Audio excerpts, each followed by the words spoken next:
Hi everyone, Dave here at East Rosebud Fly and Tackle.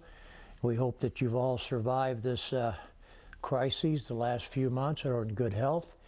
Today I'm not going to do a fly tying video. We're going to talk about scissors.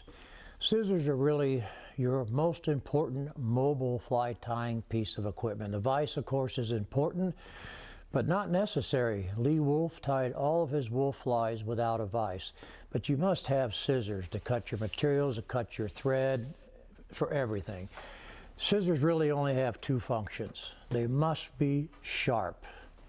They must fit your hand. You should have your scissors in your hands the entire time you're tying. I have seen some commercial fly tyers that we've had here that tie and do not keep their scissors in their hand. They're constantly putting them down, picking them up, putting them down. That's time, and if you're a commercial tyer, that's money. Your scissors should be in your hand all the time. I keep mine on my ring finger. I have 3 fingers here to manipulate materials, to do dubbing. I have my other hand here as well. If you don't tie with your scissors in your hand, you find it awkward, stay with it. Stay with it for a few hours every fly tying session. In a very short period, I guarantee you, you will decide, I don't know how I did without them in my hands all the time. It's not just about cutting, it's about rearranging, lifting things. So it's important to tie with them in your hand. And not just one pair of scissors is going to do everything for you. You must have a short pair of scissors. Of course, I'll show you my favorites. That doesn't have to be yours. But you also need at least a secondary pair of scissors for cutting wire, for cutting heavy synthetics, for cutting hair. All of those will dull your good scissors very, very quickly. So you should have at a minimum 2 pairs of scissors.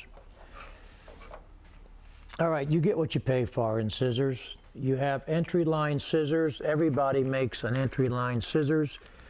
Quality scissors are hand sharpened, particularly with a Dr. Slick line like the razor scissors. It's a higher grade of stainless steel. It's a grade 440 stainless, which is a harder steel, which means it keeps its edge longer. It stays sharper longer. Well, you pay for that handwork and you pay for that quality steel. Also, one blade of your scissors should be serrated. It helps to keep your scissors from slipping when you're trimming slick materials like synthetics, but it also makes trimming deer hair much easier.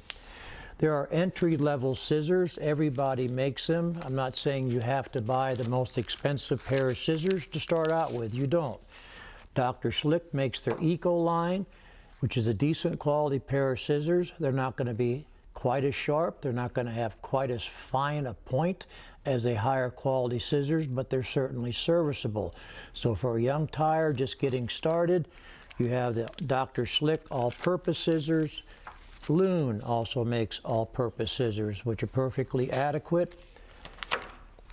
Okay, now we get into the next level up. The next level up, again, a little better steel, a little higher quality. Dr. Slick makes what's called their Prism series. It has an anodized finish on it. They also have an all-purpose scissor, which is a little higher price range than the Eco line. Renzetti also makes the general all-purpose scissors, which is a good scissor. And Umpqua, the Tiemco brand, they also make a pair of scissors. Little different loop. We'll talk about the loop configuration and size. But again, the secondary part of scissors is they must fit in your hand and they must be comfortable. That's why you need to try different scissors in your hands. The highest quality scissors out there, in my opinion, and the scissors that I really prefer, are the Dr. Slick razor scissors. When I first bought my pair of razor scissors and I saw the warning on the back, caution, these are razor sharp, I thought, sure, another marketing hype. No, they are razor sharp. They come in several different lengths. This is the shortest. They have a medium size. They also have a longer hair scissors. The points are as fine and as sharp as any pair of scissors on the market.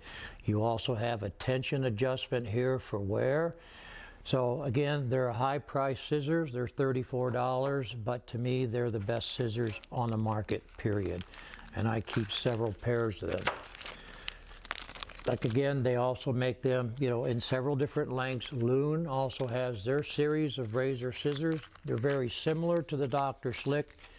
Tension adjustment, a little different loop shape. They're a black anodized, and they're also a quality pair of scissors. So if you prefer the loop shape and the length on these scissors, they're certainly a good viable option. Another is the Dr. Slick tungsten carbide. I don't know what I would do without these scissors, simply for cutting wire. Being tungsten carbide, they're basically, you just cannot dull them. I mean, I have used mine for years and years and years. I like the small ones for getting in, cutting wire close to the body if I have to, and again, they're a harder steel, tungsten carbide, so they cost a little more than other scissors, but they're well worth it. And then Renzetti makes a set of high quality scissors as well. This is an exceptionally long pair. We'll talk about the differences in blade lengths and why I like different blade lengths, but they also make a good high quality set of scissors as well. Another consideration is the shape of the loop of the scissors, and that has a lot to do with how comfortable it is in your hand. For example, the Loon has a more oval shape, which I don't find comfortable, but a lot of people do, versus something like the Dr. Slick, which is a perfectly round type. So it's definitely a difference in how it feels in your hand. And once again, it's up to you to decide what's the best for you. There are also scissors that have adjustable loops. So for example, if you have exceptionally large knuckles or something like that, and you have a hard time finding a pair of scissors that will fit, let's find them here.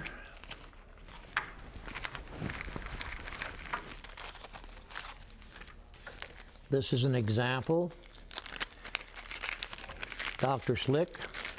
They have a couple of different models that have adjustable loops.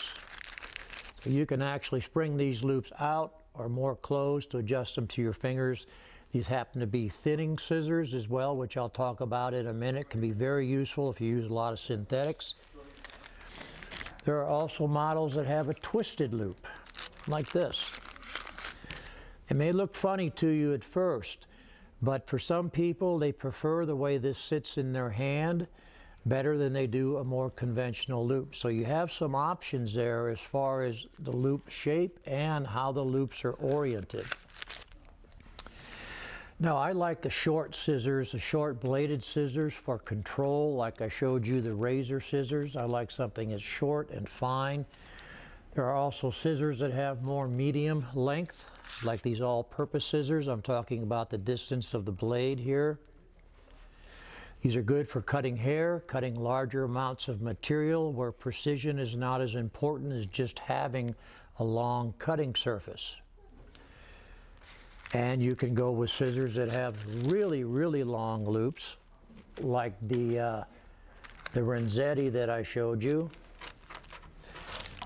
I really like these types when I'm cutting, when I have hair in a dubbing loop and I want to trim it nice and fine, hair or CDC, before I spin the loop. If I have it in a clip, whether it's a magic clip or our new CDC Swiss clip clamp, it's a lot easier to cut the length of that without disturbing the position of the material while the material is still on the stem or a strip of hide. So the long scissors definitely have their place as well. There are also spring scissors.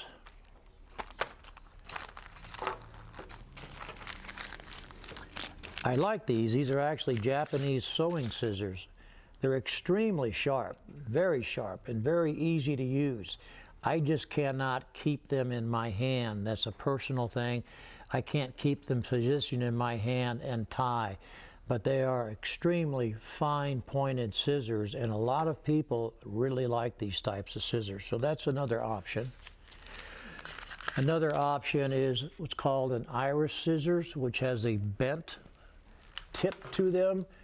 They can be very helpful when you're trimming deer hair. Let's say you spun some deer hair and you're trying to cut that muddler-shaped head. They can be very helpful in cutting rounded profiles. So that's a curved tip scissors. There are also scissors like these. AK Best in Colorado loves these finishing scissors. Like this, they actually have replaceable blades. These are razor blades, so they are razor sharp. It's a little different configuration. Like again, I can't quite keep them comfortable in my hand, but they are a heavy-duty scissor as well as being a very sharp scissor. So that's another option as well. For really, really heavy-duty work, I'll admit that I don't have a pair of these monsters, but if you're cutting strips of deer hair from the hide, cutting a lot of synthetic materials, cutting something that would just simply ruin a common pair of scissors, Dr. Slick's has these preparation scissors. So if you're looking for a really heavy-duty pair of shears to cut hide with, something like that, that's a good choice. And then lastly, I mentioned these earlier, but these thinning scissors, if you tie with a lot of synthetics and you like to shape the body, these are just exactly what your barber uses to thin your hair. So you can see it just cuts intermittently. So a lot of folks like these when they're trimming synthetics to get a nice shape and a nice flow to the body. So if I haven't confused the issue entirely, you can see there are a tremendous variety of scissors out there, and this is just what we carry. I know there are other brands out there. There are imported brands. I don't have any personal experience with them, so I'm not going to say anything. But one, sharp scissors. They must fit your hand. You should keep them in your hand at all times, and one edge should be serrated so your scissors don't slip. Find a loop shape that's most comfortable in your hand, whether it's round, whether it's oval, whether it's a finishing scissor like this. Find something you can keep in your hand and have more than one pair of scissors. Try never to cut anything with your best scissors except thread and hackle. Use your secondary pair of scissors for wire, for synthetics, other things like that. And as I teach my students in my fly tying class, your scissors will last much longer if you use them intelligently. You buy these scissors for the fine, sharp points. Don't abuse them.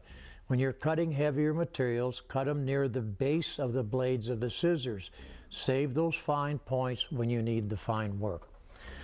All right, as you see, we have a tremendous selection of scissors here at East Rosebud. Come in and visit us, try some different scissors on, see what you like. Thanks for joining in. We'll see you next time.